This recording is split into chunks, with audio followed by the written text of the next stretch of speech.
जय श्री कृष्ण। गीता का 3रा अध्याय और 34वां श्लोक, जहां भगवान मन की इंद्रियों की बातें कर रहे हैं। भगवान कह रहे हैं कि इंद्रियां अपने स्वभाव से वो विषयों की तरफ ही जाती हैं, विषयों की आसक्ति की तरफ ही जाती हैं, और विषय मिलते हैं तो उन्हें आसक्ति होती है, और विषय नहीं मिलते तो फिर द्वेष होता है, द्वेष का अनुभव होता है। किंतु उनके वश में मन यदि हो जाए तो इंद्रियों के साथ में, तो फिर मनुष्य जो है वो मन अगर साथ चला जाता है। क्योंकि यही बात दूसरे अध्याय में भी कह चुके हैं।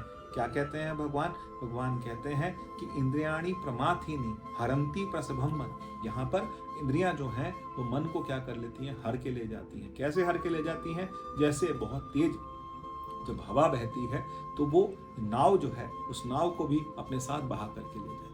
इसी तरह से मन जो है, यहाँ भी भगवान इस 34वें श्लोक में 3रे अध्याय में भी यही बात कह रहे हैं कि इंद्रियां जो हैं वो विषयों के प्रति आसक्ति अनुभव करती हैं और उसके द्वारा उन्हीं के वश में हो जाती हैं। और यदि उसके वश में हो गई तो फिर उनका मार्ग जो है वो क्या हो जाता है? वो प्रशस्त नहीं हो पाता, परमात्मा की तरफ नहीं जा पाती, वो संसार के साथ बह जाती हैं। और यहाँ पर क्योंकि क्रम है, इसका क्रम जो है हम पहले भी समझ चुके हैं। ध्यायते विषयान पुंसा संगस्तेषु उपजायते।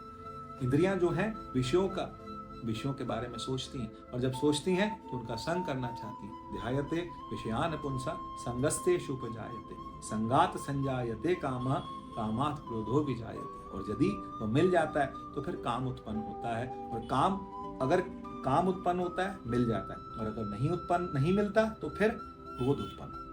क्रोधात, फिर क्रोध से बुद्धि का विनाश होता है, और बुद्धि के विनाश से जीव का विनाश होता है। तो इसलिए जीव को पता होना चाहिए कि मेरा मार्ग क्या है, मेरा मार्ग जो है वो मार्ग किस तरफ जा रहा है। यदि वो विषयों की तरफ जा रहा है, विषय तो रोज कहेंगे, कोई पीने वाला है तो वो रोज शाम को सोचेगा कि आज फिर मिल जाती पीने के लिए तो कितना अच्छा लगता। क्योंकि वो कौन मांग रहा है? वो इंद्रियां मांग रही है। इंद्रियों को उससे सुख उत्पन्न होता है। सुख उत्पन्न होने के लिए इंद्रियां जो है बार बार उसी चीज का चिंतन करती है। कोई चीज आपको खाने में अच्छी लगती है, आप उसके बारे में बार बार सोचते हैं। कोई विषय अच्छा लगता है, कोई काम अच्छा लगता है, किसी का संग अच्छा लगता है, तो मनुष्य की जो बुद्धि है बार बार उसी का चिंतन करती है, और फिर वही हमारा जो मार्ग है वो बनाती है। वो मार्ग हमने चुनना है, जीव ने चुनना है कि वो विषयों का मार्ग है, इंद्रियों का मार्ग है, और या फिर परमात्मा का मार्ग है। क्योंकि परमात्मा का मार्ग बिल्कुल ही उल्टा है। तभी कहा जाता है एक संसार की धारा है, और धारा का उल्टा कर दें तो राधा है। तो राधा का मतलब क्या है?